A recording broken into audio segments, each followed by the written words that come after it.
Hare Krishna, everybody. We'll start with the invocation. Om Ajnanatirmirandasya Jnananjana Shalakaya Chakshurumitam Yena Tasmai Shri Guruve Namah. Shri Chaitanya Manopistam Stapitam Yena Bhutale Swayam Rupa Kadamayam Tadati Swapadantikam Vandeham Shri Guru Shri Utapadakkamalam Shri Gurun Vaishnavamscha Shri Rupam Sagrajatam Sahagana Raghunatanvitam Tam Sajivam Sadvetam Savadutam Parijan Saitam Krishna Chaitanya Devam Shri Radha Krishna Padan Sahagana Lalita Shri Vishakanvitamscha He Krishna Karuna Sindhu Dina Bandhu Jagatpate Gopesha Gopika Kanta Radha Kanta Namastute Tapta Kanchana Gaurangi Radhe Vrindavaneshwari Vishabhanu Sutta Devi Pranamami Haripriya Vajakalpatarupascha Kripa Sindhu Bhaivacha Patitanam Pavanebhyo Vaishnavebhyo Namo Namah. Jai Shri Krishna Chaitanya Prabhu Nityananda Shri Advaita Gadadhar Shri Vasadi Gaur Bhakta Vrinda. Hare Krishna Krishna Krishna Hare Hare Hare Rama Rama Rama Hare Hare. Hare Krishna. Thank you all for coming. Quick announcement. Those of you who are in the process of getting caught up on past recordings, I request you to please endeavor to get caught up in the next 30 days or so, because in middle of 6th chapter, we'll be having the big yoga ladder discussion. The yoga ladder discussion is a summary of the first 6 chapters. So it's ideal for you to get caught up on past recordings. Many devotees did have a chat with me Thursday. A couple of you were still not there on the chat. So you should try to connect with me offline. And some of you have missed listening to some of the classes. You should try to get caught up as soon as possible, so that when we have the yoga ladder discussion, you get the best benefit. Otherwise, you will keep asking so many questions when a lot of those discussions are there in the recordings that you have not yet listened to. So today we will continue Bhagavad Gita chapter 4 from verse number 35 onwards, and we'll aim to complete chapter 4 today. We discussed a very important verse last class, 4.34, on the spiritual master. That spiritual master does not come between us and Krishna. Rather, spiritual master removes what is between us and Krishna. Spiritual master removes all the misconceptions that we have, the misconceptions of wanting to enjoy the material world. Spiritual master removes all those misconceptions and gives us a process of going back home to Godhead by purifying. The process being chanting the Hare Krishna Maha Mantra, following 4 regulative principles, and doing devotional services. So we discussed in 4.34 that Krishna says, get knowledge from spiritual master. And in 4.35, Krishna will explain what is the effect of knowing about Guru and knowing the knowledge from the Guru. This Krishna will describe as the result of the knowledge in 4.35. Chaitanya Prabhu, 4.35 translation.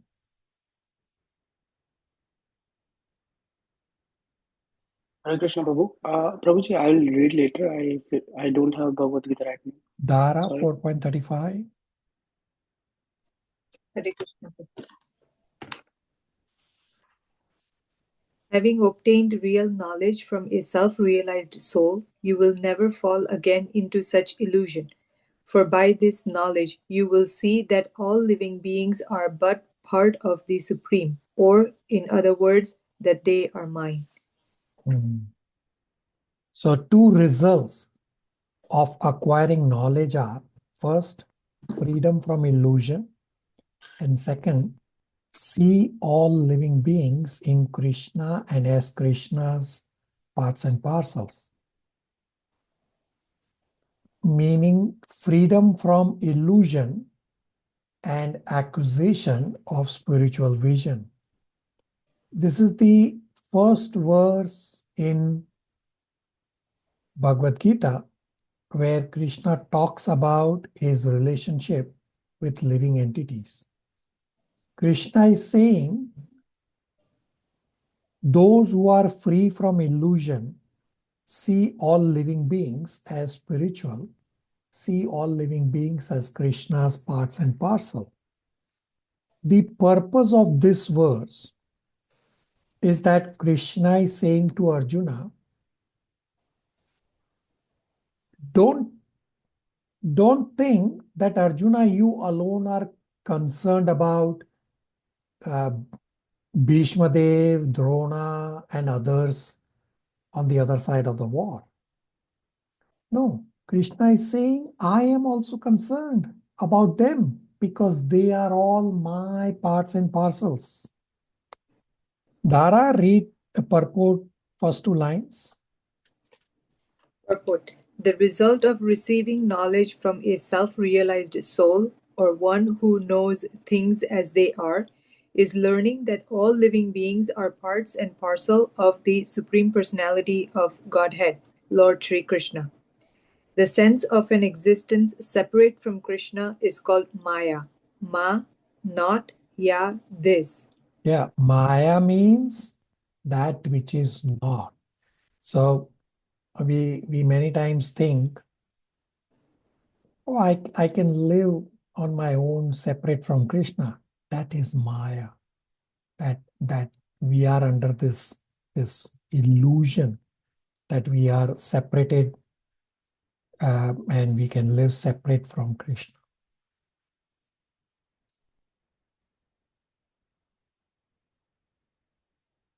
And Dara, second paragraph, if you want to read last 3-4 lines.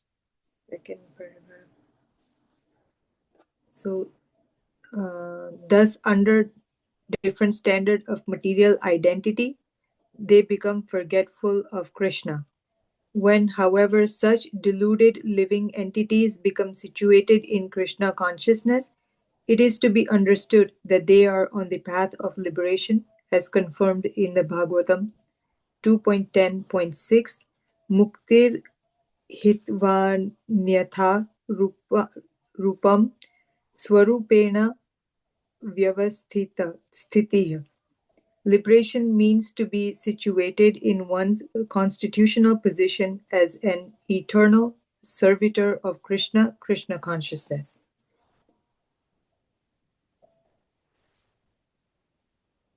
Bodily differences of living entities arise from forgetfulness of the real self.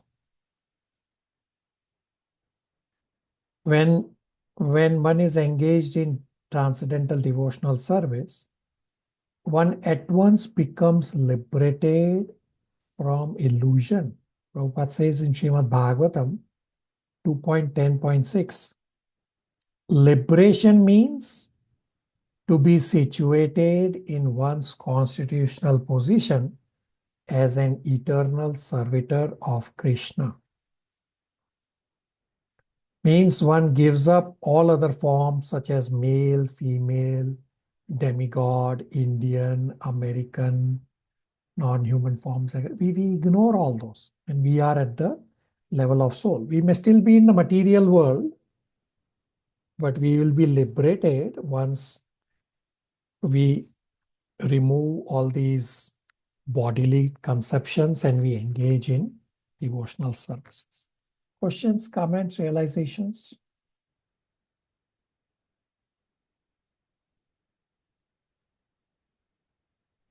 True, Prabhuji. I feel that when we totally surrender to Krishna, we feel really like no burden on our shoulders. Very good. Very good. Correct realization. So now Krishna will describe how the two results happen by giving an example, meaning two results of freedom from illusion and acquisition of spiritual realization. For this, Krishna will describe the process, how these two results happen. Jigna, are you able to read 36 translation, 4.36?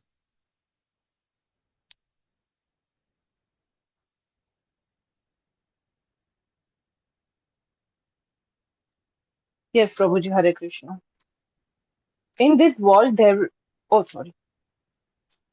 if you are considered to be the most sinful of all sinners, when you are situated in the boat of transcendental knowledge, you will be able to cross over the ocean of miseries.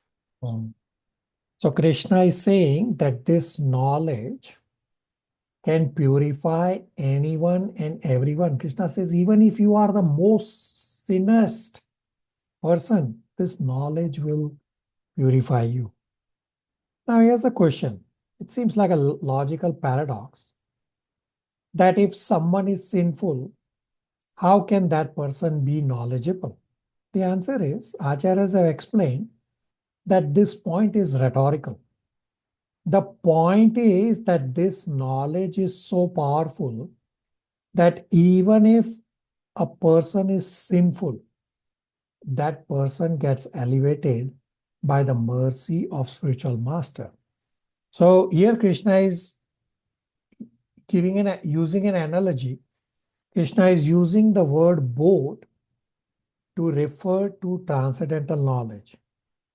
First step, we need human form to understand spirituality.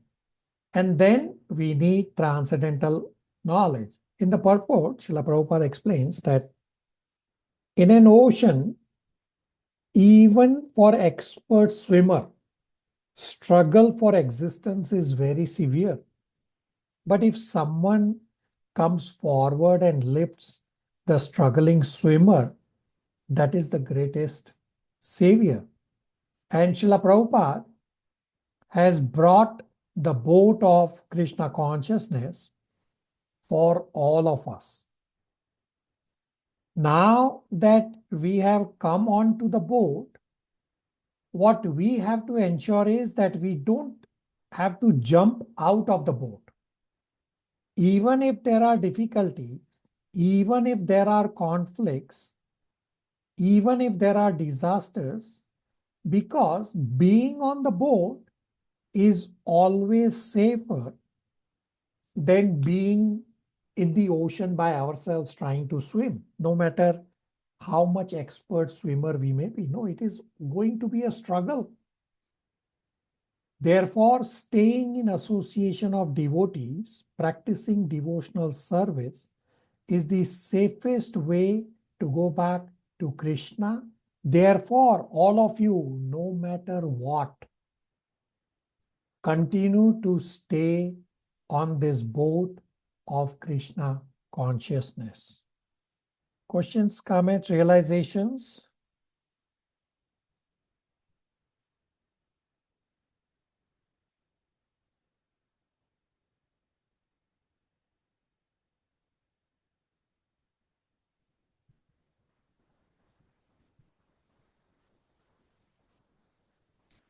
Okay.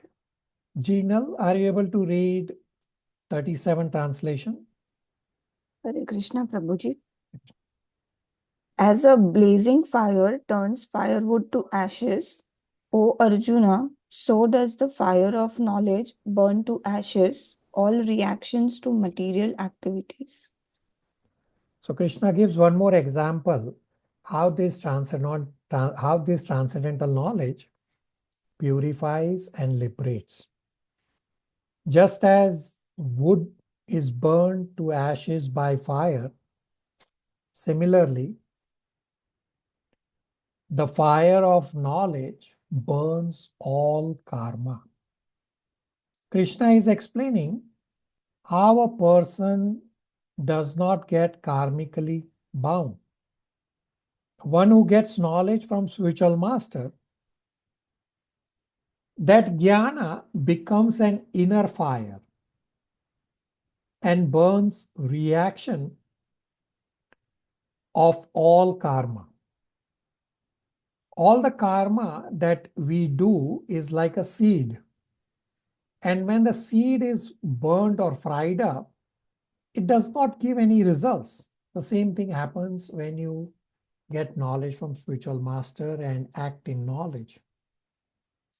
The two examples in this verse 36 and 37 convey 2 points of progression. First, that there is an ocean and we get out of the ocean by the boat of spiritual knowledge, by situating ourselves on the boat of spiritual knowledge, meaning material world is a place of misery and spiritual knowledge is the way to get out of material existence.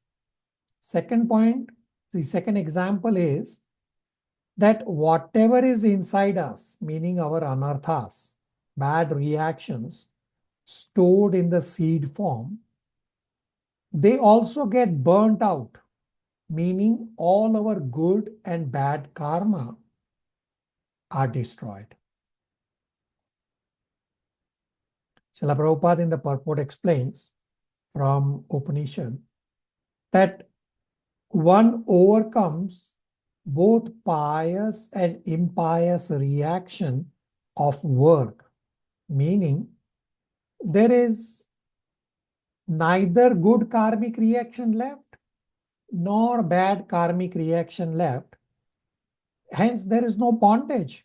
This is the potency of spiritual knowledge, and this is how it takes us to transcendence. Questions, comments, realizations?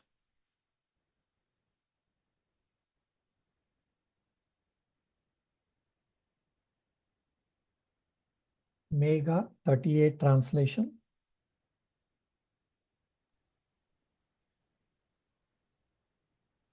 .38 In this world, there is nothing so sublime and pure as transcendental knowledge. Such knowledge is the mature fruit of all mysticism, and one who has become accomplished in the practice of devotional service enjoys this knowledge within himself in due course of time.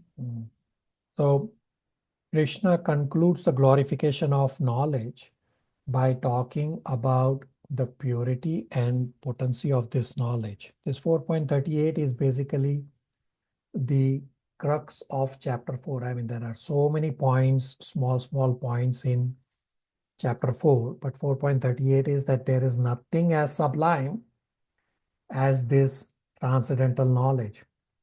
What this knowledge is the knowledge of Atma and the connection of the Atma with Paramatma, meaning our relationship with the Paramatma, that we are individual souls and our relationship with Paramatma is of an eternal servitor.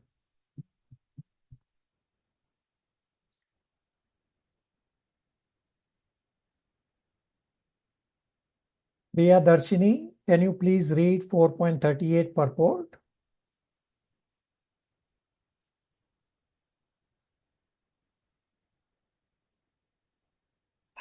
Hare Krishna Prabhuji. When we speak of transcendental knowledge, we do so in terms of spiritual understanding. As such, there is nothing so sublime and pure as transcendental knowledge. Ignorance is the cause of our bondage, and knowledge is the cause of our liberation. This knowledge is the mature fruit of devotional service, and when one is situated in transcendental knowledge, he need not search for peace elsewhere, for he enjoys peace within himself. In other words, this knowledge and peace culminate in Krishna consciousness.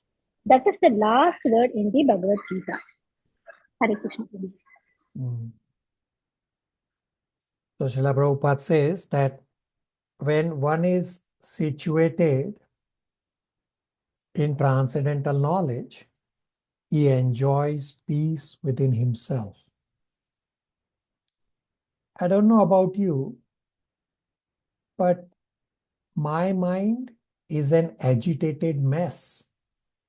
Mind is restless because of the impure stage.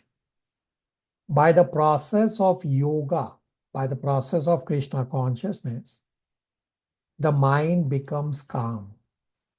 That's when we start experiencing happiness within.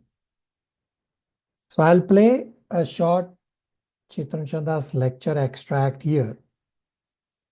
Now, this lecture extract is some 40-50 years ago, and some of you will feel that this applies to me like right now. It's as if he is speaking to me right now. It is that relevant.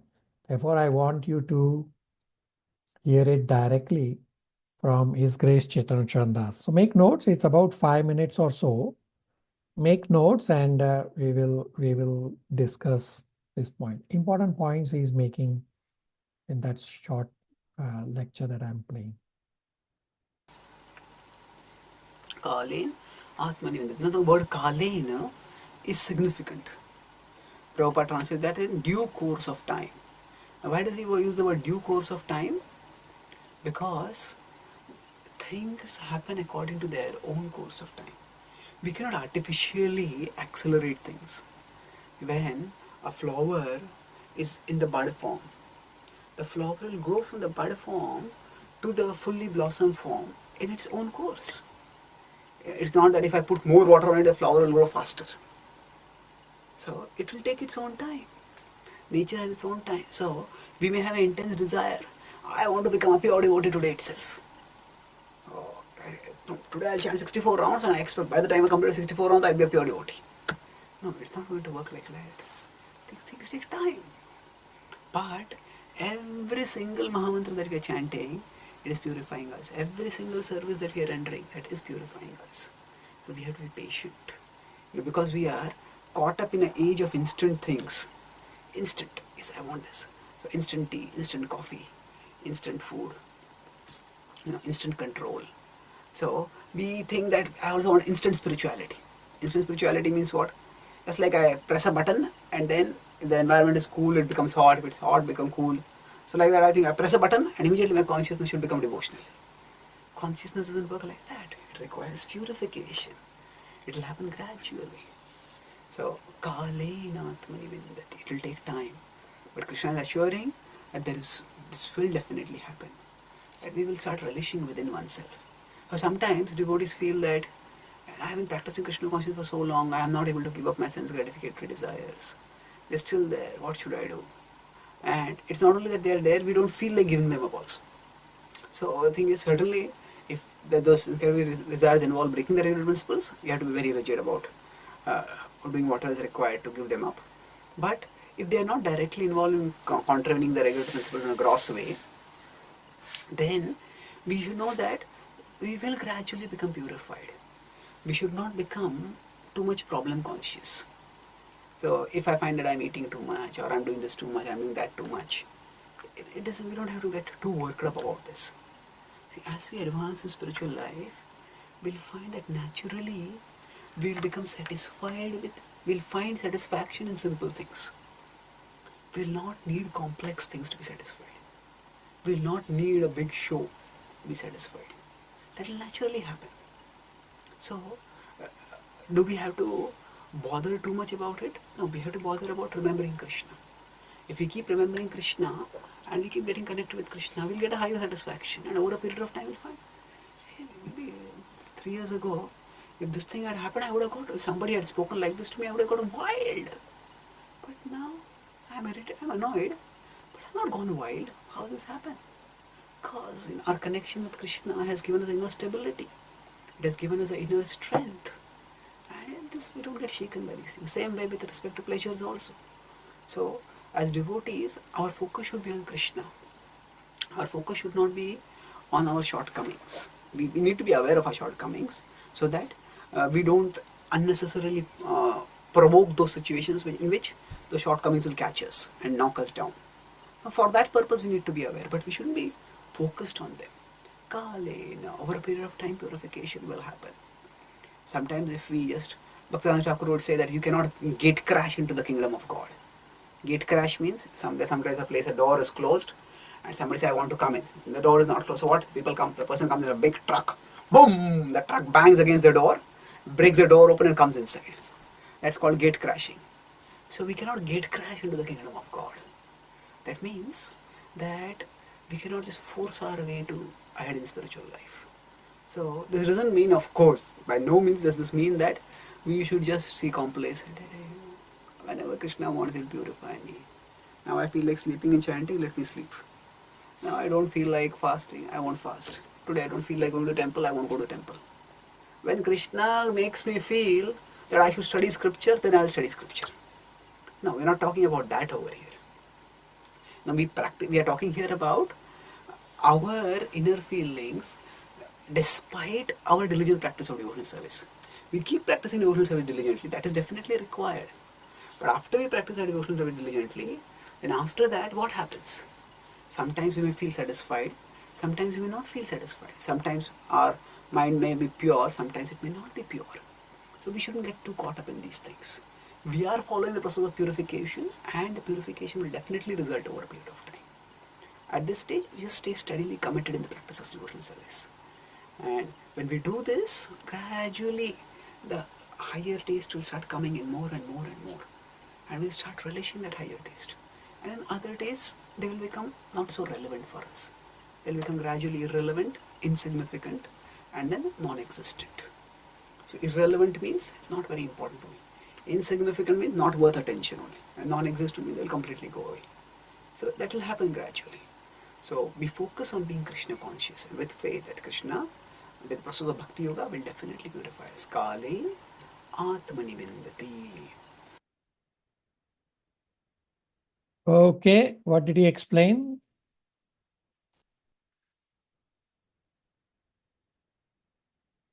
Somebody? Hare Krishna Prabhuji. Okay. He explained that things will happen in its own time. We cannot artificially make anything happen. So even if we want to become a pure devotee right now and then, we'll have to have the patience and then continue our endeavors. Okay, very good. Have patience. Just continue the endeavor. Okay, what else? Parth and Pratyush Prabhus. Hare Krishna Prabhuji, Pratyusha. He also said to stay committed to the process. Problems will always come and go, but make sure that you always have devotion. Yeah. Yeah, exactly what we were discussing, what Prabhupada says in the purport, that if you're, no matter how expert swimmer you are, in ocean is going to always be miserable situation. But if you are on a boat, then you are protected. You have a little comfort position. Okay, very good. What else? Prabhuji, he also said that the connection with Krishna, it gives us stability to remain calm during provoking situations. Very good. Very good. Correct point. That yes, it is the connection with Krishna, and he gave the example that earlier, say if somebody does something, then we may flip immediately.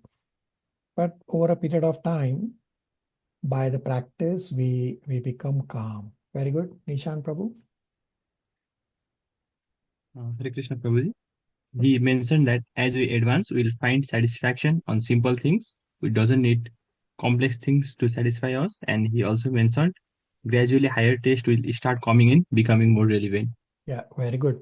That once we get this higher taste, then all this material ups and downs, success and failure, they will not matter. Because everything in the material world is temporary. everything in the material world is based on our karmic reaction.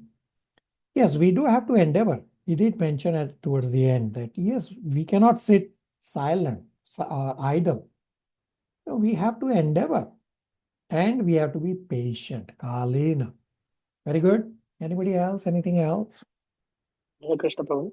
So, he mentioned that over a period of time, we will get the purification, and we cannot get crash in the kingdom of God. Like, it's not like we can have 64 rounds of Hare Krishna chanting and we'll have purification. It will happen gradually. Yeah. And it's not like that as well, that okay, when Krishna fills, I will chant, then I will chant. When Krishna fills, I'll go to temple, then I can go to temple. No, it's not like that. We have to diligently do our devotional services, and gradually things will happen. Very good. Very good. Yeah. Hearing with rapt attention all the important points. Very good. Tara. Prabhuji, also that we should be aware of our shortcomings, but we shouldn't focus on our shortcomings. Instead, focus on being diligent in our devotional services. Yeah, very good. Yeah, we don't have to be problem conscious. We have to be Krishna conscious. Of course, if the shortcomings are breaking regulative principles, then no, we have to rectify ourselves immediately. But it's the connection with Krishna is what is going to purify us. Therefore, we have to be Krishna conscious more and more rather than being problem conscious. Very good. Anybody else?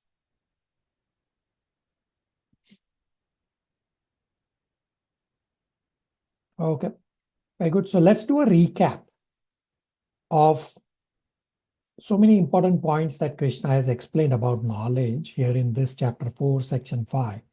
So Krishna has talked about the glory of transcendental knowledge from 4.34 to 4.38.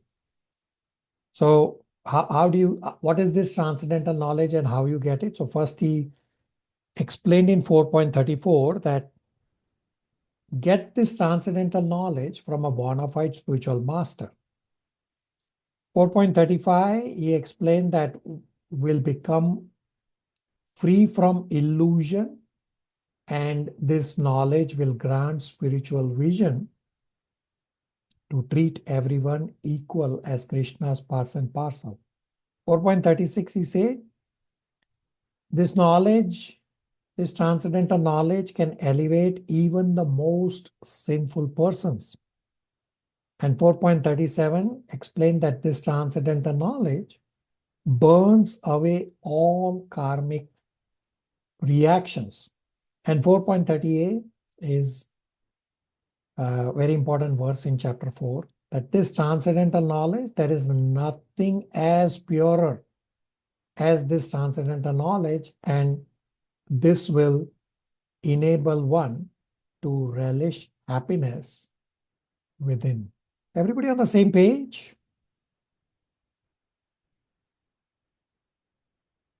Yes, Prabhuji.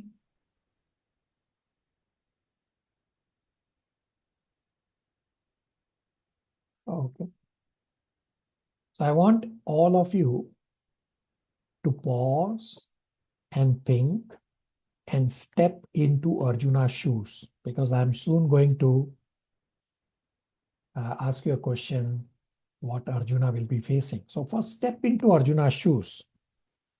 That chapter 3 started with Arjuna asking question on whether Arjuna should renounce or whether Arjuna should do his duty, karma yoga duty of fighting the war.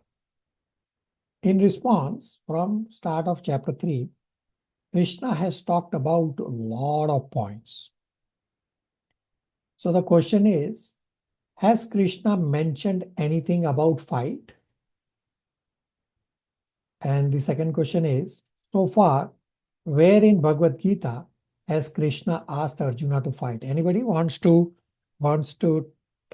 attempt these two questions? So first question is, has Krishna mentioned anything about fight? And the second question is, so far, where in Bhagavad Gita has Krishna asked Arjuna to fight? Somebody?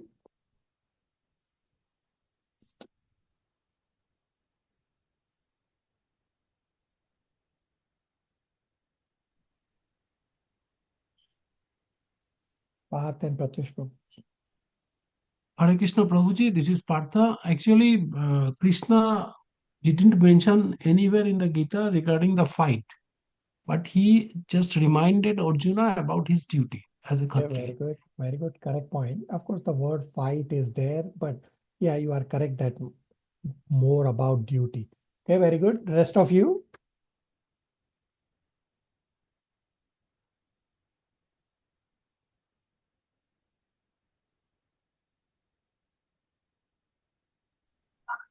Hare Krishna Prabhuji, the same Prabhuji. Here, Krishna hasn't mentioned about fight. It is about the duty that Arjuna has to do. Yeah, so Arjuna's duty is to fight. Okay, very good. Matan Prabhu? Yeah, so he's going to end up chapter 4. He's going to ask him to fight. Yeah, we are not at chapter 4 last verse so far. And I'm laying a foundation for that 4.42 words. So has Krishna spoken anything about fight so far? No. Very good. So the last Krishna spoke about fight was in chapter 2, verses 37 and 38, which actually got nullified from 2.49 verse. So yes, Krishna did say in 2.37, 2.38 about fight, but it got nullified in 2.49. So Arjuna is confused. And then Krishna has said in 3.19 as well as 3.30 what what Parth and Pratyush Prabhu mentioned, that do your duty to set an example and surrender and fight. Yeah, so he's talk about duty. Do your duty. Not hasn't directly mentioned about fight. Plus, in a very long time, there is no mention about fight.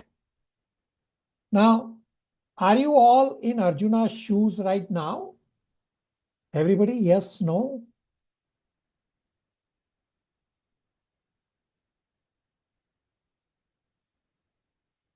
Silence. I want everyone to be in Arjuna's shoes. Are you in Arjuna's shoes? Do you realize Arjuna's situation?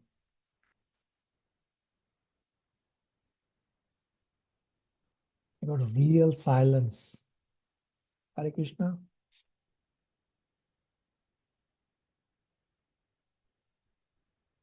Yes, Prabhuji, the situation of dilemma. Yeah, very good. Yeah, he must be confused. Very good. And we will soon realize Arjuna is going to be super confused. Yeah, what Matan Prabhu mentioned about 4.42. So I've laid the foundation for 4.42. So right before 4.42, the verses will talk about faith and faithless is going to confuse Arjuna even more. So now Krishna will talk about faith in 4.39 and 40, which is instruction by contrasting. So 4.39 talks about those with faith, and 4.40 talks about those without faith. So both these verses 4.39 and 40 are linked verses on faith. Monica, 4.39 translation. Ji Prabhuji. A faithful man who is dedicated to transcendental knowledge and who subdues his senses is eligible to achieve such knowledge. And having achieved it, he quickly attains the supreme spiritual peace. So faithful men acquires this knowledge, but faith alone is not enough. Two other requirements are, first is one has to be dedicated and devoted and attached to this knowledge. And the second requirement is one who has regulated his senses. So one who has all these three things, meaning faith, dedication, and regulated senses, after one acquires this knowledge, then one gets supreme peace. Once one gets jnana, shanti comes soon. Means once situated on the spiritual platform, peace quickly follows. Now, situating on the spiritual platform is challenging. Krishna is saying, faithful acquire this knowledge. The question becomes, what is the relationship between faith and knowledge? And another question becomes, I may think that if I study more scriptures, ask more questions, then my faith will increase. Is this correct? But Krishna is saying, faith leads to knowledge. And the other question becomes, which we will soon discuss, that are we born with faith or do we build faith? So all these questions are very important, and I'll describe this. So I'll repeat these questions because this is the crux of the conversation about faith. Faith is very important in spirituality. First is, what is the relationship between faith and knowledge?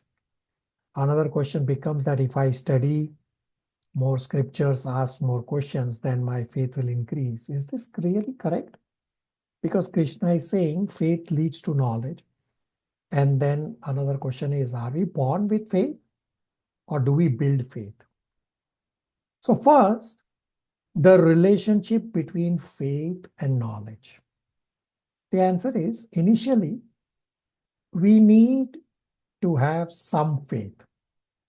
Spiritually starts with Adau Shraddha. Adau Shraddha means first one should have faith. So there are 9 stages that we progress through, from Shraddha to Sadhu Sangha to Bhajana Kriya to Anartha Nivritti, all the way to Bhava and Prema, which we'll discuss in Nectar of Instruction. Some of you have studied this. And these 9 stages are described in 4.10, as well as is there in Chaitanya Charitamrita. Now, spiritual life begins with some initial faith that there is some higher than what my life is. Similarly, when we study Bhagavad Gita, we should have some basic level of faith that this Bhagavad Gita should be some book of wisdom. Means there has to be some initial faith with which we start. Therefore, Krishna says, Shraddhavan, faithful men. Then, by knowledge that we get, doubts become clarified and faith will further increase. When faith increases, that will result in we inquiring more deeply, which will also increase our faith further. So it's kind of goes hand in hand, both faith and knowledge. So the relationship between faith and knowledge is that initial faith helps understand knowledge, plus knowledge strengthens our faith, resulting in initial faith becoming nishtha. Nishtha means firm faith. So in the 9 stages that I stated, which starts from Shraddha to Sadhu Sangha to Bhajana Kriya to Anartha Nivritti, the 5th stage is nishtha, means firm faith. And then the 8th and the 9th stage are bhava and prema. Prema is 9th stage. Prema is also faith. That when we love someone, naturally, we have faith in that person. We trust that person, and at the prema level, that love level is the deepest level of trust, is the deepest level of faith. Spiritual advancement means initial faith grows to deep faith. So initial faith was Shraddha. We have this positive curiosity about what is this spiritual life. And by knowledge, it grows to Nishtha. Nishtha means firm faith. Now, faith alone is not enough. If you have faith in God, that should be reflected in our actions. Remember, Krishna says, Tat Paraha, that one becomes attached to this knowledge and wants to know more about it. When one understands the higher reality, how does it feel to be truly connected with Krishna? That's when you start growing in spirituality. And then Krishna uses the word Samya Indriya, means I regulate my interactions with this world, because if I am unregulated and enjoying the things of this world, then my consciousness cannot be fixed on spiritual things. So this is the difference between academic study of spirituality and devotional knowledge of spirituality. Devotees or even initial seekers, they study scriptures is accompanied by redirection of their heart. Therefore, they are attached to this knowledge and attached to Supreme Personality of Godhead. Plus, they regulate their attachment to the material world. Then they make tangible spiritual advancements. Now, academic scholars who may also study Bhagavad Gita as part of their academic study, they may have brilliant intellectual skills. Still, they are not experiencing anything about spirituality because the academic scholars are not involved emotionally in this knowledge. Purpose of studying Bhagavad Gita and Srimad Bhagavatam is transformation, that you have to regulate your enjoying mentality. You have to get attached to this knowledge. You have to get attached to devotional service. You have to get attached to Krishna. Then we'll get Param Shanti. Now, wanting to be enjoyer in the material world is dependent on so many external conditions which can go wrong. On the other hand, wanting to be servant of Krishna, no matter whatever happens, I will keep serving Krishna, therefore will get deep inner peace. When we study the philosophy, the scriptural knowledge will fall in different categories. So I'll play a Chetan Chanda's lecture extract here, which almost all of you, except for the few who are in the process of getting caught up, all of you have heard this, but this is very important, and therefore I'm going to play again, and I will pause at intervals and we'll discuss that. When we study philosophy and scriptural knowledge, we should categorize the knowledge in at least 4 categories that we'll hear from Chaitanya Das. If we don't categorize knowledge this way, our faith will get checked and choked, and we will have more doubts. So this is very important lecture. Therefore, I am playing it again. I will pause at small intervals so that we can discuss what we are hearing. So make notes of how he is categorizing. He's giving these 4 categories to categorize this knowledge, whatever we study, in 4 categories. Now, His Grace Chaitanya Das is authority on scriptures in ISKCON. His knowledge of scriptures is beyond comparison.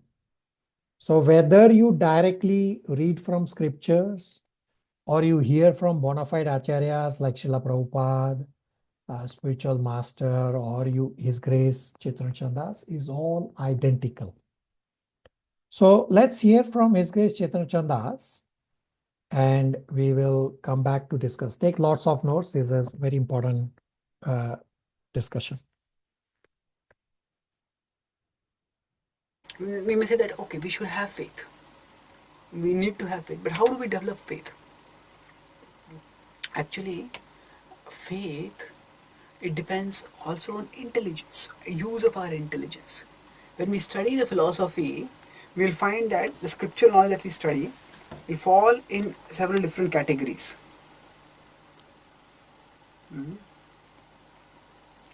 So, here, as I said, here I was talking about faith first. Initial faith is just favorable curiosity. Maybe there is something in Bhagavad Gita, I want to read it. Then it leads to knowledge. That leads to strengthening of our faith. So now I am talking about the various aspects of knowledge of Krishna consciousness. So we can put them in 4 broad categories. There can be many subcategories also. So some aspects, they strike us as true on first hearing. For example, maybe we have had a lot of suffering in our life and we have had a lot of troubles, but all around us people were telling, yes, actually everybody is enjoying, you just have to keep fighting, be a fighter and things will look up, you will enjoy life. And then we hear about that this world is Dukkhalem. Yeah, that is true, it's true, yes, it is Dukkhalem. So then maybe that's what convinces us. Or in the Bhagavad Gita we hear that, actually there is some evil force inside us. There is in general the mind which drags us down. And then we understand, yes, there is some enemy inside me. And that enemy is pulling me down. Yes, that makes sense. So there are some aspects when we hear for the first time, wow, that makes sense. And then that is one aspect of spiritual knowledge. Another is, some aspects are some that we understand as true after contemplation and discussion.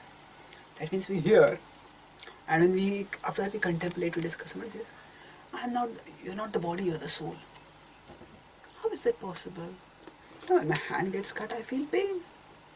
I am my body. When the body will die, I will die. So I am the body. Then we think, okay, my hand gets cut, hand feels pain. I feel pain. But who am I? Am I the nerves? Am I the brain? But the brain is also just nerves like this. Where is the experiencer? The brain is just made of essentially the same components that the nerves are here made up of. So now this is not experiencing, I am experiencing. So who is the I who is experiencing? We don't know. So that we understand, yes, this source of consciousness is something different from all these nerves and neurons and all the cells in the body. That is the soul. And then that way, by contemplation, by discussion, we may hear also about people who remember their past lives, people who have their out of body experiences. And by this sort of discussion, okay, yes, I'm not the body, I'm the soul. So we have to discuss, we have to contemplate, then we understand. Or for that matter, we may find that God is not impersonal but personal. Now if we have been brought in a background where we had conceived of God as impersonal, then it will take some time. We have to contemplate, discuss. Then we will develop that faith. Okay, what did he explain so far? What categories?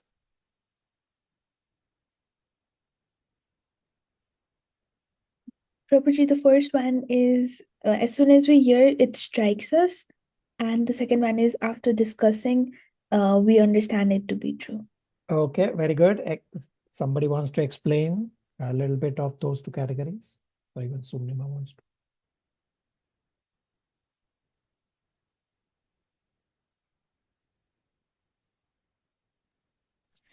The first one was positive curiosity. Like, I want to know what is there in Bhagavad Gita. Okay. Jigna wanted to say something. Hare Krishna Prabhuji. So according to me, first one is Prabhuji explained with the example of Dukhalem, that if we are in a pain and we listen that this life is a Dukhalem or this world is a Dukhalem, then we readily accept that. Yeah, so very good. Correct point. That first category is that some aspects And the strike second us one as is, true on first hearing. Very good. Continue. Second one was? yeah, and the second one, he discussed with the example of that it is not readily acceptable that me and my body is the different thing. But when we discuss and we go into the deep reading, then we realize that, okay, this is the concept and me Okay, and my very body is good. the different thing. Yeah, so first category was that some part of the knowledge that we hear, it will strike us on first hearing. And then the second category is that some aspects we understand as true after contemplation and discussion. Very good. Samma? The third aspect was that there are some things that we realize after like years of practice and purification. And Yeah, we'll come to the third. Let's first discuss the first two. I'll play the third part and then we can discuss that. Okay. Yeah, your point is correct, and from what you have heard earlier. Yeah. Okay. Let me play the third category that Samma anyway correctly pointed out. And I'll again pause and we'll come to discuss.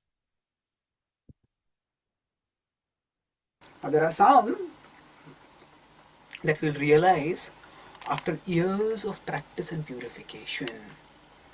So, for example, if we want to know how the gopis' love for Krishna is not material but spiritual. The gopis, they look like beautiful young women. Krishna is a beautiful young man, and they are both going out at night, in the middle of night, alone with nobody to chaperone, nobody to supervise. And what are they doing? They're dancing and singing. This is what people do in parties. What people do in not just parties, but this is what people do in immoral fantasies also. So, how is Krishna's love of the gopis transcendental? How is it pure? So now we may initially theoretically accept it. In principle accept it because the great saintly devotees are saying so. So okay, accept it as pure. But over a period of time, as we become purified, we start seeing, we don't see the gopis first as women and Krishna as man. We see the gopis as devotees and Krishna as the Lord. And then we understand that what is happening is the reciprocation of love. So, just as Krishna may embrace Hanumanji, Lord Ram may embrace Hanumanji, similarly, the Lord Krishna may embrace Radharani, the gopis, and it's actually simply the reciprocation of love. That is the essential aspect of that. That is the Lord and the devotee. Now, their forms are not unimportant. They are important because there's the rasa being reciprocated over there. But it's all pure and transcendental. When we understand this, then it takes purification also. Because as soon as we see male and female, that's what we first see, male and female. We don't see Lord and devotee. So it may take some time. But over a period of time, we'll understand it. Or another aspect may be sense gratification leads to misery. We all hear it, but internally we secretly disbelieve it. No, sense gratification leads to enjoyment. Yeah, I have got some misery, but actually that is the exception. Actually, sense gratification leads to enjoyment. Maybe I did some things wrong, that's why I got into misery. But when I do it right, then there is so much enjoyment available. So, it takes purification to see how sense gratification will lead to misery always. It's intrinsic in it. Now, sense pleasure will always lead to misery because it is foreign to our nature and it alienates us away from our innate spiritual joyfulness. So therefore, this will take purification to us. We may follow right now because it's a regulative principle, but to become convinced of it, it may take time. Now I'm just giving these as examples, but the point is that their spiritual knowledge falls in different categories, and there will. Okay, Sama wants to explain, or somebody, the third category. Hare Krishna, Prabhuji. Hare Krishna, go ahead. He was telling us that after years of practice and purification, we get purified, and then only we can understand the relationship between gopis and Lord Krishna. Okay, very good. So it's the third category that you need a lot of years of practice and purification to understand. Very good. Somebody else? Anything else?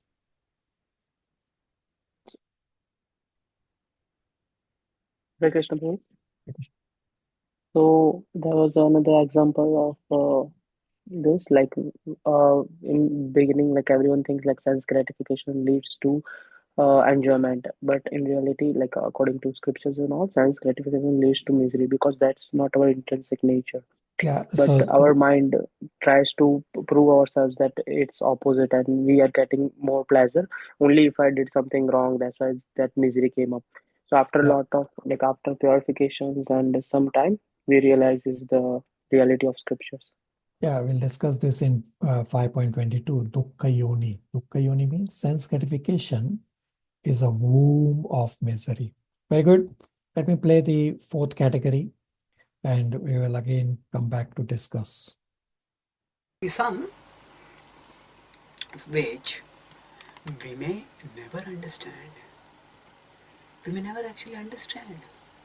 So, for example, we may say that, why the soul rebel against God?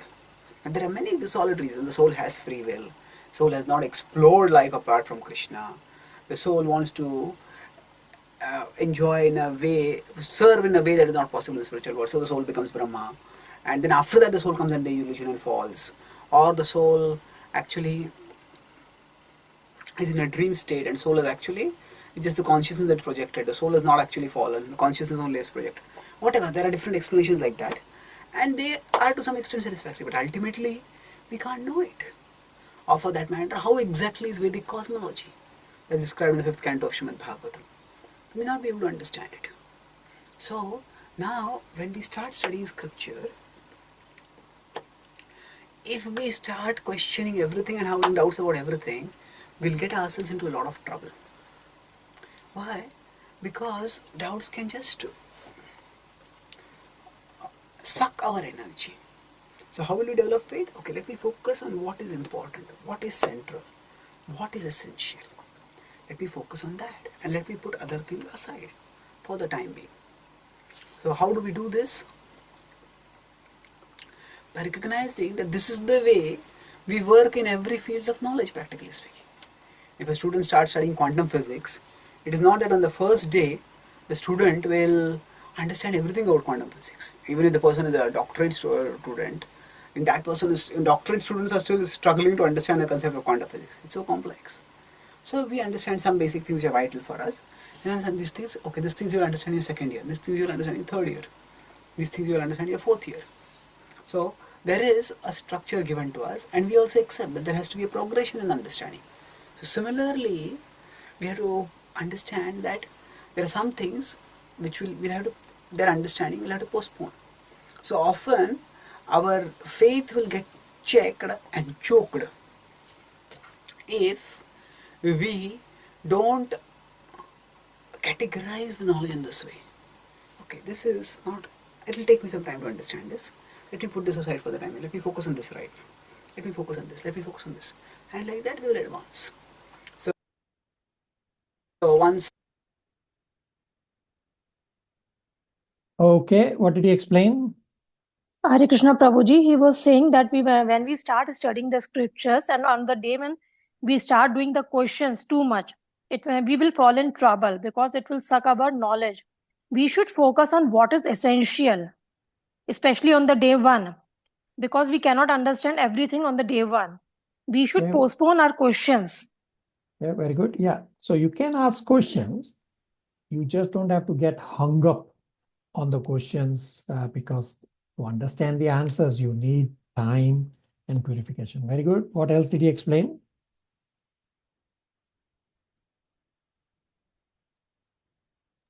Prabhuji, Mohit this side. So he also explained it's similar to how we study anything else. Like if we want to become a doctor or a physician, we have to take it slow. We have to follow a structure.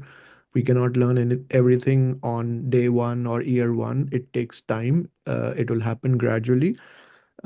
If we get hung up on these things, our faith will get checked and choked. We have to be prepared to keep aside some stuff for the future and keep moving gradually and slowly. Yeah, very good. Very good. Right. So keep moving. Park your questions. Right. Your questions are important. And many times I have said that I can answer your question right now, but you need a little base to understand. Therefore, park your questions and listen to what is basic requirement first. Get the basic foundation set first and focus on purifying yourself, because by purification, you will be able to understand. Everybody clear on the 4 categories? Yes, Prabhuji. Yes, Prabhuji. Okay, very good. So the last part of the lecture I will play after we discuss the next words. He will explain about elimination versus suspension.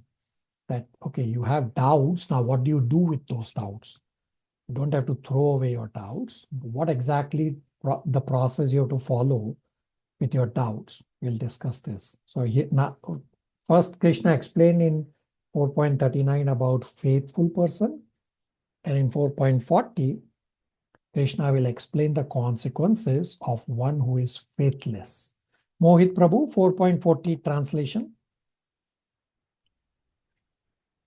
But ignorant and faithless persons who doubt the revealed scriptures do not attain God consciousness. They fall down. For the doubting soul, there is happiness neither in this world nor in the next. So one who is ignorant, faithless, and doubtful, such a person will fall away from Krishna consciousness, meaning spiritual prospects will be destroyed and he won't be happy in this world nor in the next. So Krishna is talking about 3 categories of people. First is Ajnana, means no knowledge. They live like animals. They don't think about God. And they don't inquire about spiritual life at all. Second category is Ashraddhana, means they have knowledge, but they don't have faith. They know few things, but they have no faith. They have read Bhagavad Gita, but they cannot believe what Bhagavad Gita is talking about. Meaning, what is this soul and so many other points. They cannot grasp what Bhagavad Gita is saying, even though they have read Bhagavad Gita. And the third category is Samshayatmanaha, that somebody who has knowledge, who is practicing, but he is doubtful. That even though they have practice, the doubt sabotages their spiritual advancement. Somebody may be chanting, but he has doubt.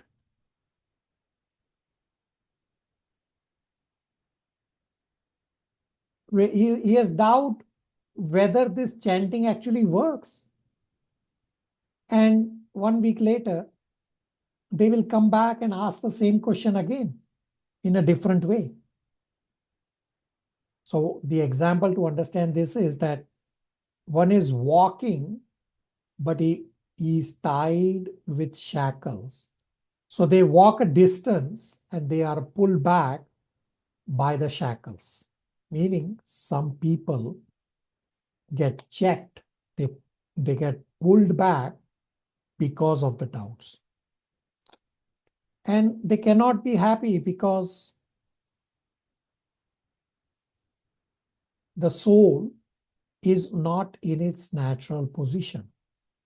Plus, they are misidentifying with body and trying to find happiness in the temporary body and the temporary material world.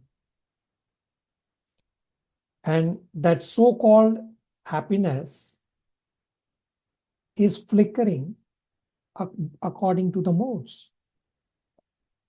So if the patient does not have faith in the doctor and does not take the treatment, well, then the patient is the loser, not the doctor. So I will now play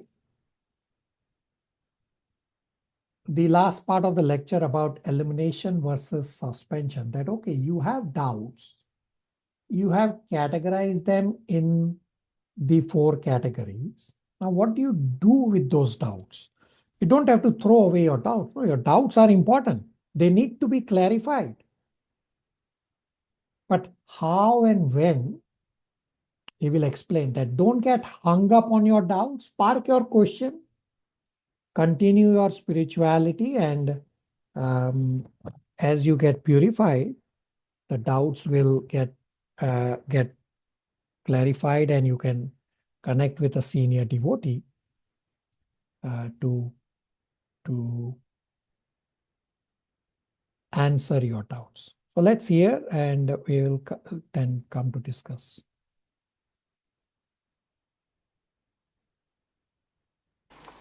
So that's how we live. Now, when a person is trying to return to the state of spiritual health, at that time, there is some rigor that is required for the treatment. But if somebody says, I will not take the treatment, and the person is taking the disease condition, and the disease condition, there is no happiness. So if a patient doesn't put faith in the doctor, who is the loser? It is the patient that is the loser, not the doctor. So samshayatma vinashyati. Such person falls back. The person cannot make spiritual advancement. Now, here, when you talk about doubt, let's understand one important principle of elimination versus suspension. So, there are certain cases when by understanding, by purification, doubts will become eliminated. But till the doubts become eliminated, it is helpful to suspend judgment, to suspend the doubts. Just like in a court, so in a court when the case is going on, if all the parties have not presented the proper evidence, then the court decides to suspend the judgment. So in some cases when all the evidence is crystal clear, then there is elimination. Okay, this side's plea is thrown out. So there can be elimination and there can be suspension.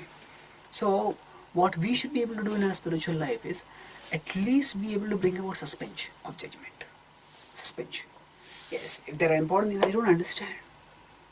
How is it possible that Krishna is actually 5,000 years old? The academic scholars say that actually Krishna was probably 2,500 years ago. Bhagavad was spoken at that time. So, and the scholars are intelligent people. How can they be wrong?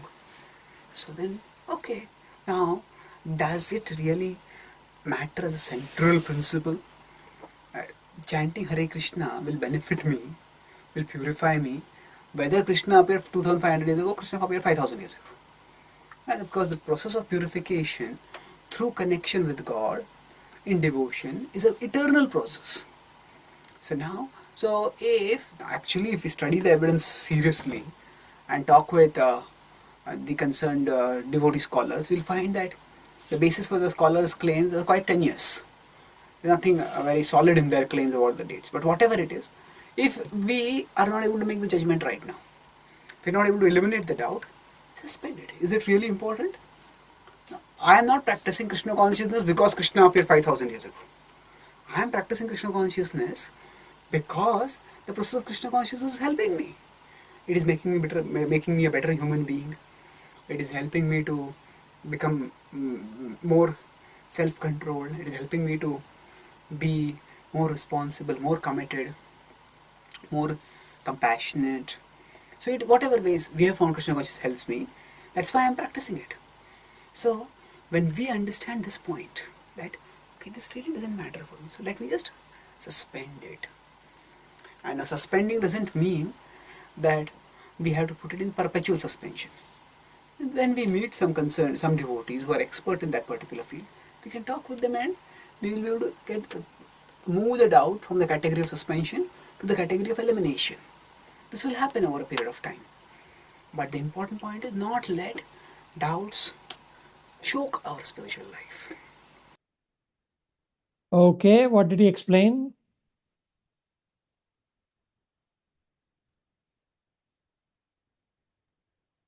Hare Krishna. So he explained that we should either suspend our doubts, or after suspension, we eliminate it after talking to the concerned authority. Okay, very good. What else did he say?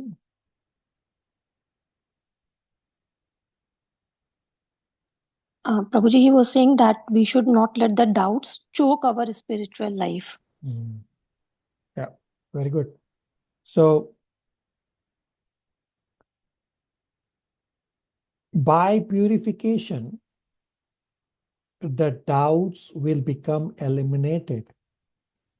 Till then, the doubts, till that time, the doubts are eliminated, it is helpful to suspend judgment. He gave the perfect example of a court case that if all the arguments are not put through, why am I coming to a judgment? I will suspend my judgment. Therefore, what we all should be able to do in our spiritual life is at least bring suspension in our judgment. Things that are not clear right away will become clear as we progress. The important point is to not let doubts choke our spiritual life. Therefore, all those who are in the process of getting caught up on past recordings, I have asked all of you to listen to those recordings at a faster pace so that you have some knowledge, and then as you progress, things will get clearer as you progress. But if you say, no, I want to understand this right now, Are Baba, it will be difficult. You will choke your spiritual advancement by getting hung up on a particular point. Everybody on the same page? Questions, comments, realization? Yes, Prabhuji.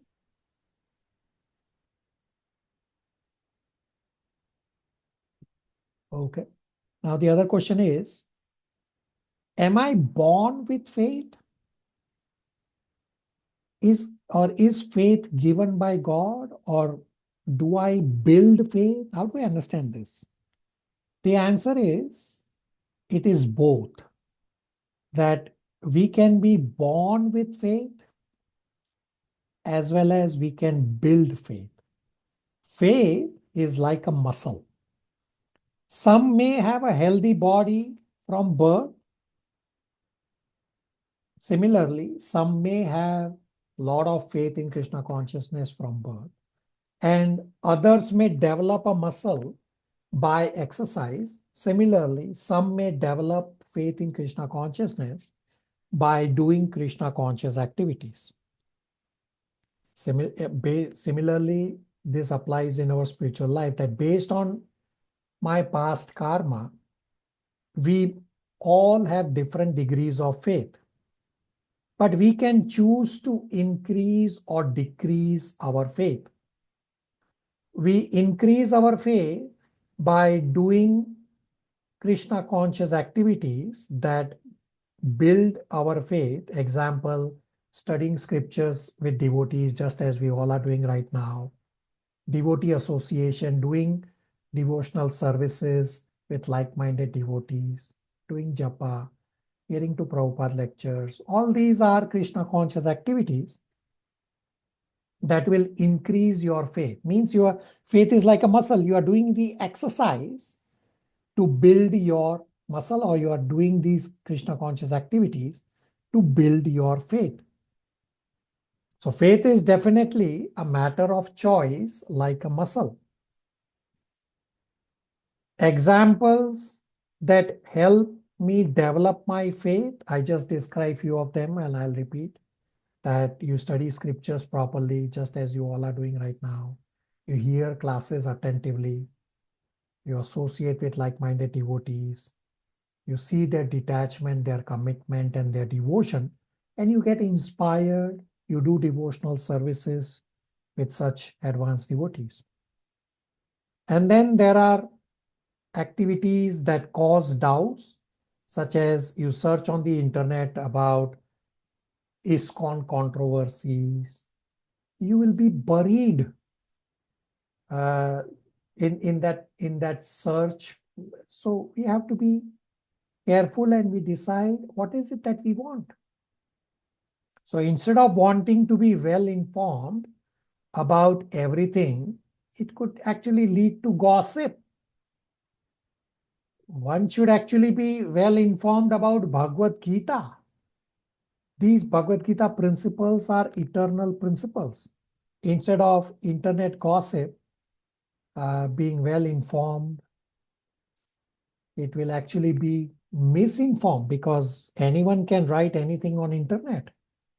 And many times what you find on internet is not necessarily true.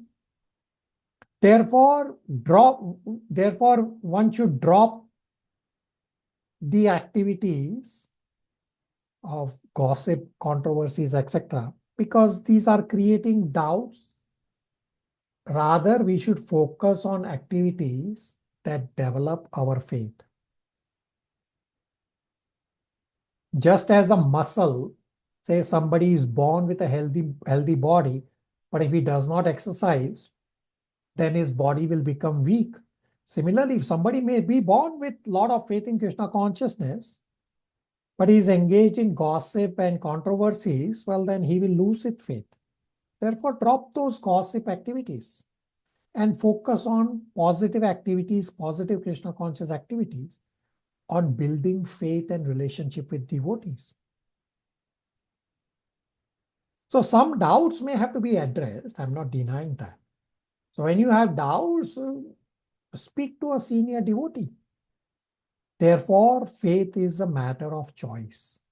Plus, faith is also a mercy of Krishna. Krishna says in Bhagavad Gita 7.21 that he bestows faith if somebody wants to worship a particular demigod. In Srimad Bhagavatam 1.2.21 explains that as we practice devotional service, all our doubts will go away, our faith will become rock solid. And Srila Prabhupada explains in the purport, to follow in the footsteps of Acharyas means we put faith in them, and more important, we put faith in the process they have given us. Questions, comments, realizations? We had a heavy discussion on faith.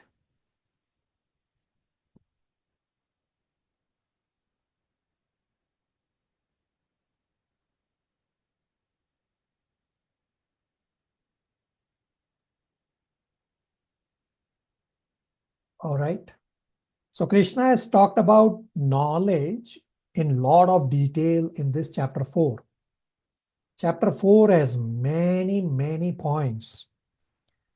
Krishna will now state how Arjuna should act. Means Arjuna should act in knowledge. Means Arjuna should do his duty in knowledge. Means Arjuna should fight in knowledge. Nishan Prabhu, 41 translation. Hare Krishna. One who acts in devotional service, renouncing the fruits of his actions, and whose doubts have been destroyed by transcendental knowledge is situated factually in the self. Thus, he is not bound by the reactions of work, O conqueror of riches. Hare Krishna. By practice of karma yoga, one who gives up doing fruitive activities, so he does not give up karma, but gives up fruitive activities. And by knowledge, doubts get removed. Then one becomes situated on spiritual platform. Such a person will not be bound by karma. So, if you read the Sanskrit of 4.41, this is going to confuse Arjuna, and I will explain a few points and will lead to the next verse. So the first line, it says, Sannyas Karmanam. It actually refers to giving up fruitive activities. But a literal meaning is going to confuse Arjuna. And then the third line also has the reference of karma. That third line reference of karma refers to karmic reaction. If you recall from 4.18, I had given 4 definitions of karma. So again, you can correlate with what the verse is saying, and Arjuna is going to confuse. Arjuna is going to get confused because of these same words, because Arjuna is going to take the literal meaning. And I'll explain all of that very soon. So the conclusion of chapter 4 is for Arjuna to act, to do his duty of fighting, meaning Arjuna has to fight in jnana, fight in knowledge. Now it is possible that Arjuna may have misunderstood or confused that Krishna has said Shanti in 4.39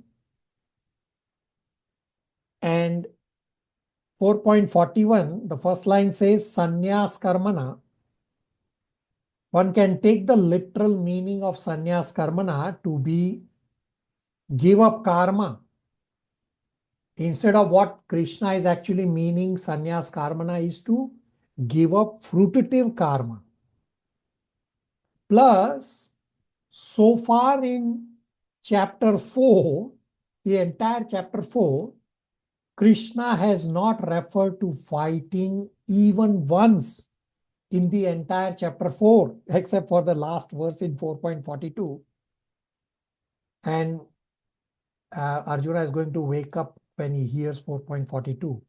So although Acharyas have explained in 4.24, the word yagya acharata as fight, that we had this discussion that Arjuna's fighting is yagya, that battlefield is yagyastali, Arjuna's Gandhiva bow is the spoon or the ladle, the Kauravas are the Ahutis, and the universal form is the fire yagya, that is accepting the yagya, and this is how Arjuna is doing the yagya.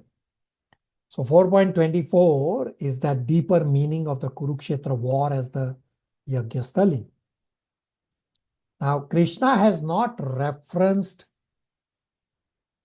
specifically about fighting at all because Krishna is talking about deeper philosophical truths.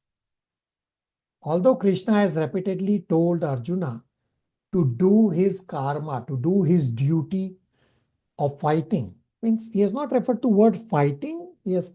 Krishna has kept referring to Arjuna to do his karma with detachment. By the word Shanti in 4.39, Krishna is talking about transcendental peace by living in harmony with our spiritual nature. But Arjuna might have misunderstood Shanti as peace or Shanti as not fighting, plus Arjuna has misunderstood 4.41 sannyas karmana to be giving up karma rather than Krishna's correct understanding of giving up fruitive activities, meaning do your karma, don't be attached to the results. So the last verse of chapter 4, Krishna says in 4.42 for Arjuna to fight, and Arjuna is super confused. Now, in my particular view, this is my Pratyaksha Praman, this verse number 42 is a dramatic verse where Krishna will say, armed with knowledge, stand up and do yoga. So Arjuna is going to be super confused. I have to fight or what? And I have to do yoga? What? And I have to fight with weapons, or I have to be armed with knowledge? What exactly is going on? So who wants to read verse number 42 in a dramatic manner? Raksha, are you able to read in a dramatic manner? Yes, Prabhuji. Therefore, the doubts which have arisen in your heart out of ignorance should be slashed by the weapon of knowledge. Armed with yoga, O Bharata, stand and fight. Very good. So the doubts born of ignorance in your heart should be cut with the sword of knowledge. Become situated in yoga and rise to fight. So few verses back, I put all of you in Arjuna's shoes. So you all tell me, what will you all do? Somebody? You all are in Arjuna's shoes. Are you all similarly confused? What exactly will you do when you hear verse number 4.42? Everybody?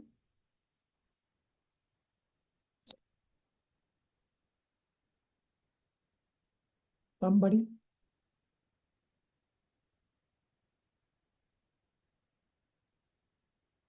Silence. I got silence.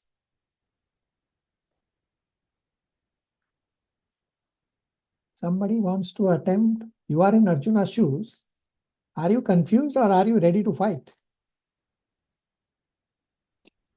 Since I'm really confused, I would ask for more clarification.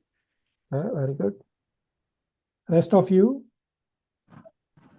I would simply obey the instructions from Krishna and do the duty. Okay. Rest of you?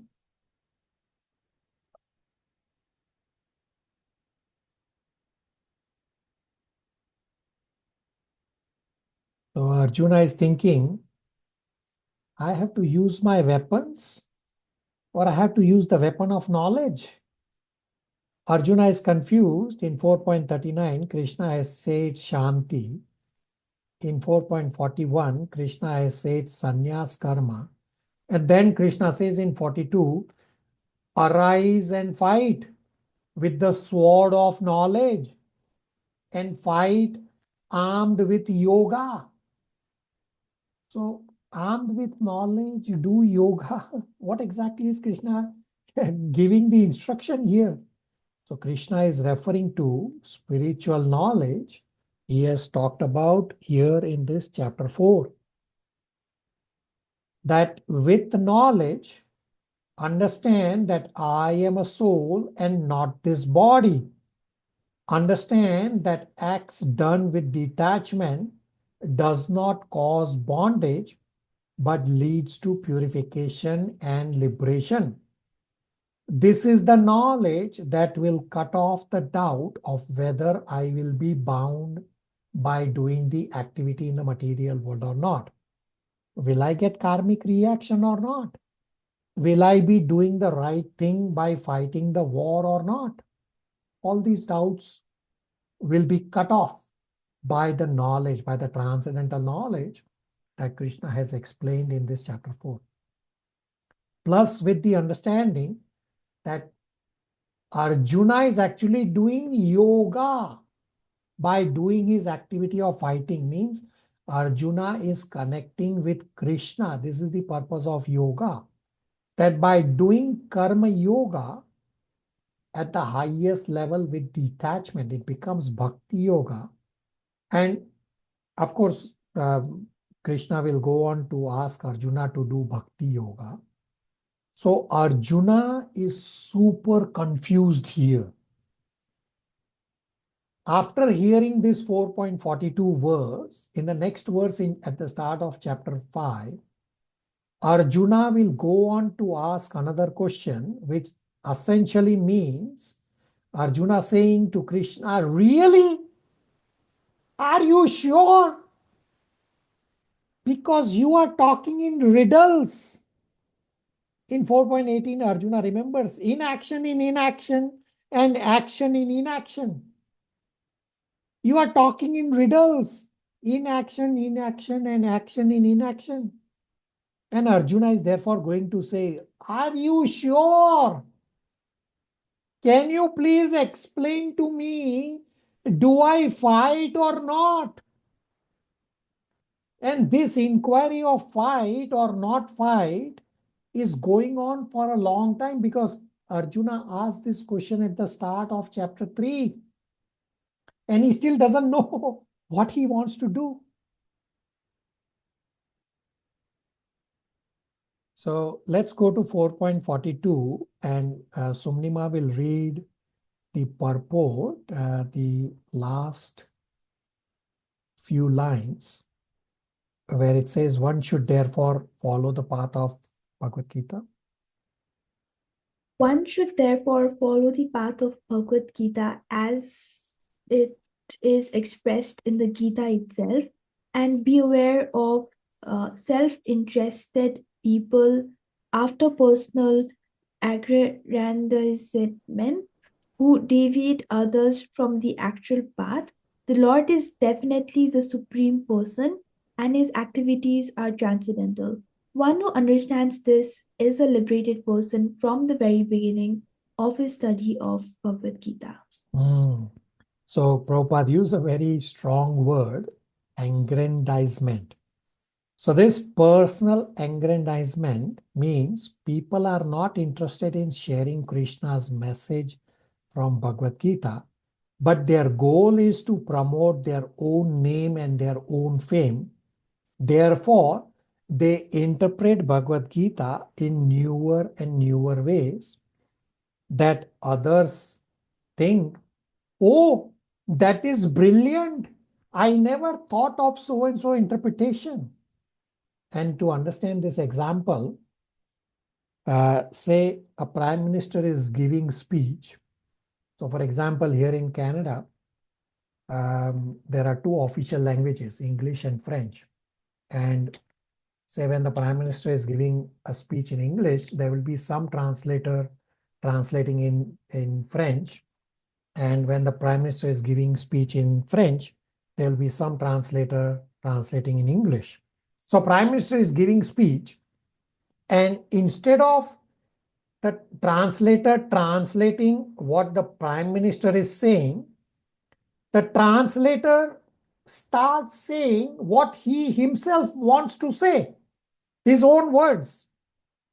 And people will think that it is prime minister saying those words. So if anyone has to present their views on Bhagavad Gita, so present your views, just don't call it Bhagavad Gita. Now, this word original, what does original mean to you? Anybody wants to answer? What does original mean to you?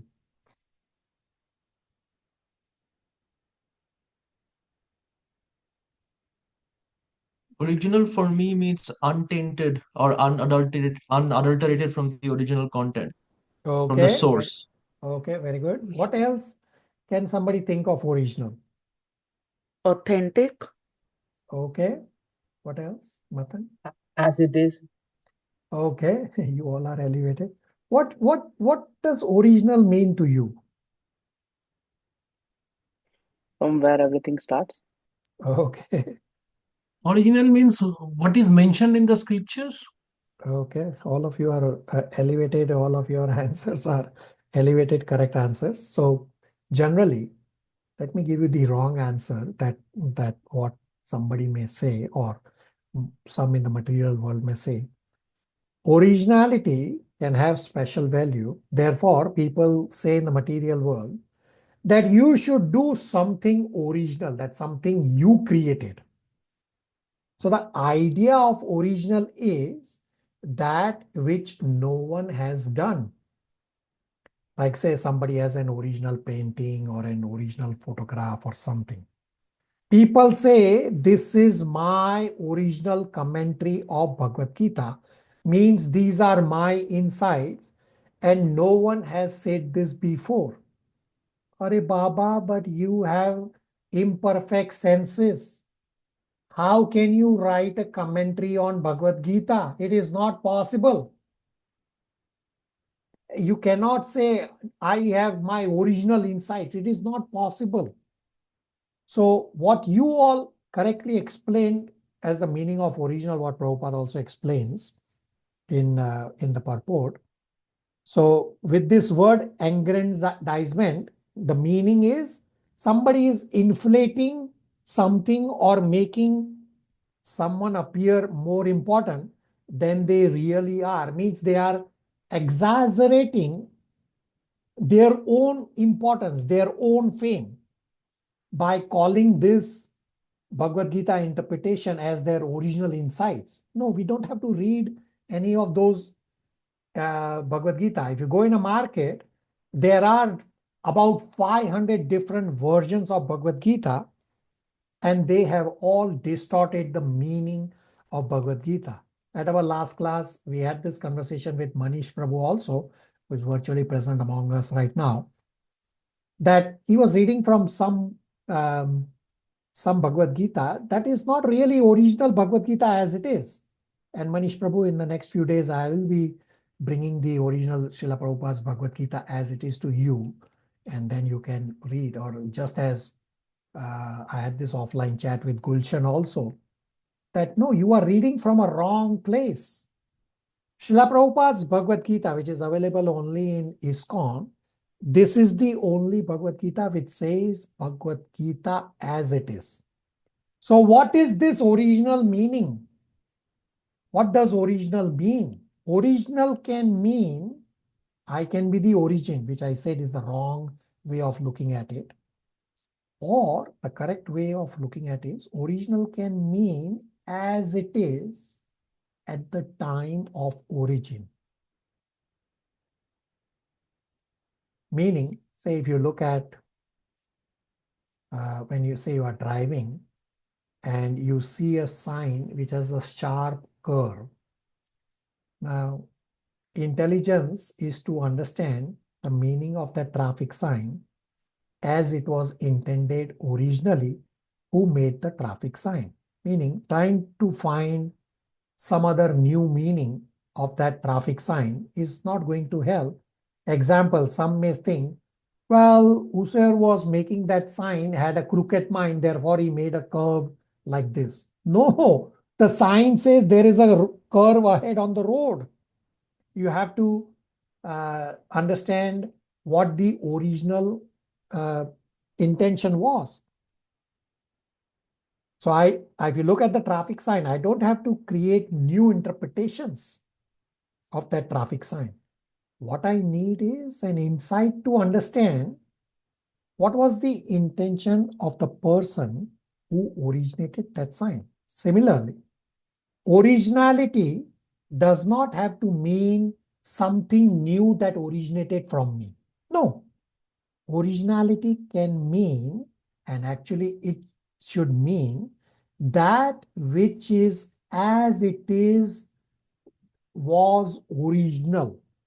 That which is understood as it was intended originally to understand. So Krishna is Supreme Personality of Godhead. Krishna has given Bhagavad Gita and there is no need for any interpretation. Srila Prabhupada has given us that original as it is and just clarified for our understanding. Even the purports of Srila Prabhupada did not write the purports. Prabhupada simply translated the purports. Prabhupada used previous acharyas, specifically Vishwanath Chakravarti Thakur and Baldev Vidyabhushan, their Bhagavad Gita, and Prabhupada made the purports current to our current times, relevant to what is current to our current times. Prabhupada did not write anything new. And if you actually read one of the purport, I think it should be in chapter 6 or 9.26, one of the purports, I don't remember the reference right now, but in Bhagavad Gita, Prabhupada said that Krishna was dictating Bhagavad Gita directly to him. That's how Prabhupada made this translation of the purports current or relevant to our current time. I will pause here for any questions, comments, realizations.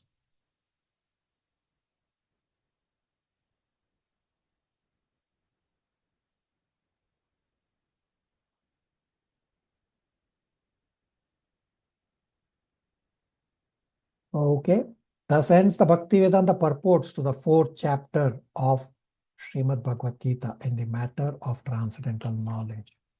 So, a couple of points that I mentioned at the start. We have Samma and Deepa, live examples of putting in effort to get caught up on the past recordings very, very quickly. And they can now realize the benefit that they are current on everything. So the Prabhupada lectures that I am posting, they are listening to Prabhupada lectures right now. So all of you who are in the process of getting caught up should get inspiration from Samma and Deepa. There are others also.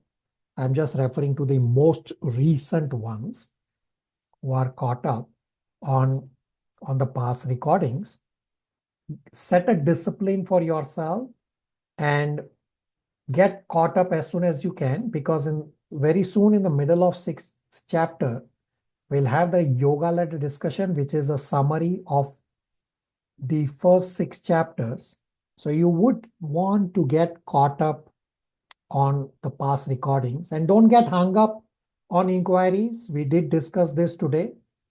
You may have the idea that I will want to listen it again and again to get clarified. No, you will not understand. Park your question, listen to further recordings so that things will get cleared. Samma, Deepa, Dhara, or others, there are many others who are got caught up. You want to share your experience on the process of getting caught up? Sure.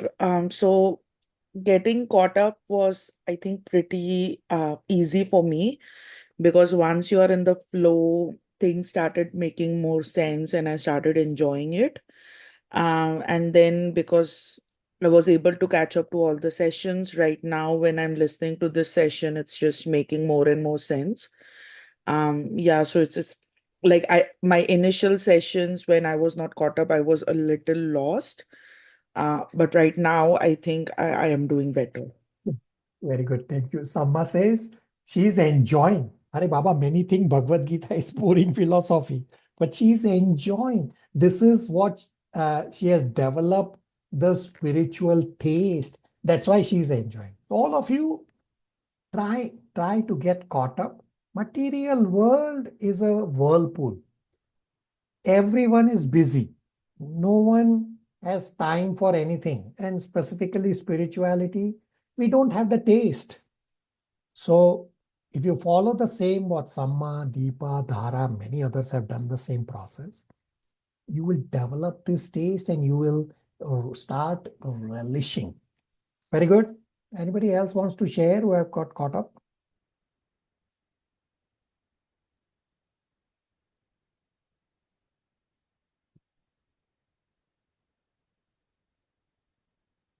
Okay. The other thing I want to again highlight, that at the very first lecture of our first class of Bhagavad Gita, we had discussed how to respect Krishna. How to respect Krishna is to respect the time we have carved out for Krishna. So I've requested everyone that you should join 5 to 8 minutes ahead of time, listen to Kirtan, and get your consciousness ready to receive this transcendental knowledge. Just as when you go to temple to take darshan and you are waiting outside the temple doors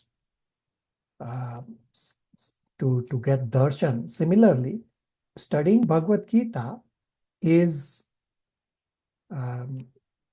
worship using your intelligence. So you should come ahead of time. Why are you making Krishna wait? No, come ahead of time and prepare your consciousness. Listen to Kirtan. So I want the first verse that we had read on our first class. Matan Prabhu, can you please read 18.70 translation? 1 second.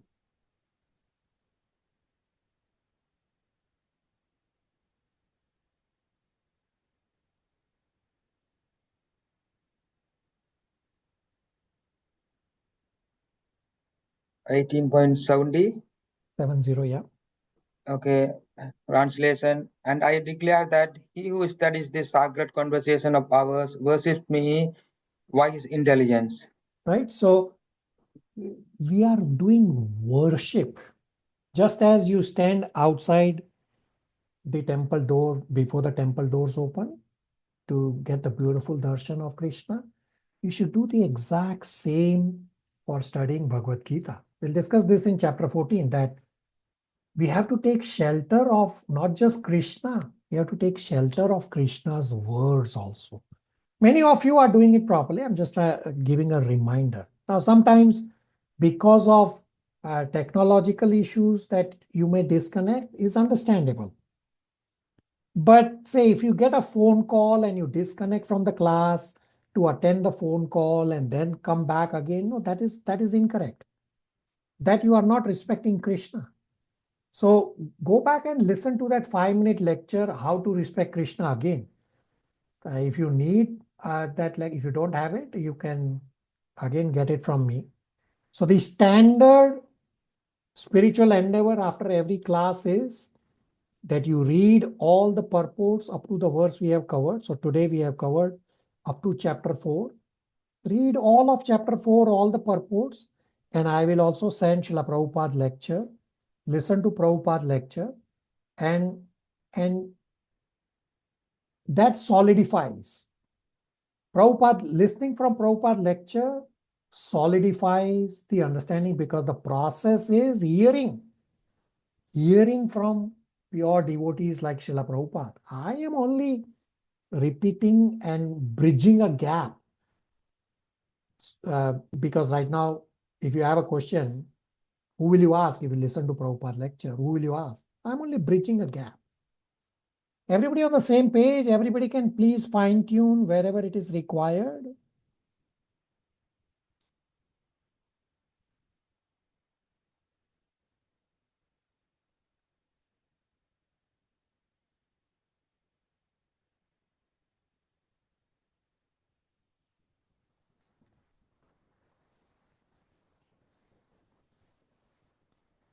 We have a couple minutes. Anybody has any questions, comments, realizations?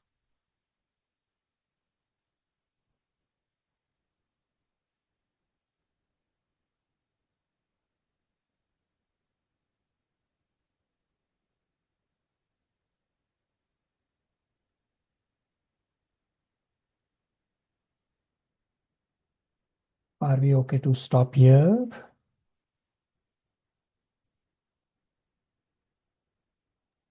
Yes, Prabhuji. Hare Hare Krishna. Krishna. Hare Krishna, everybody.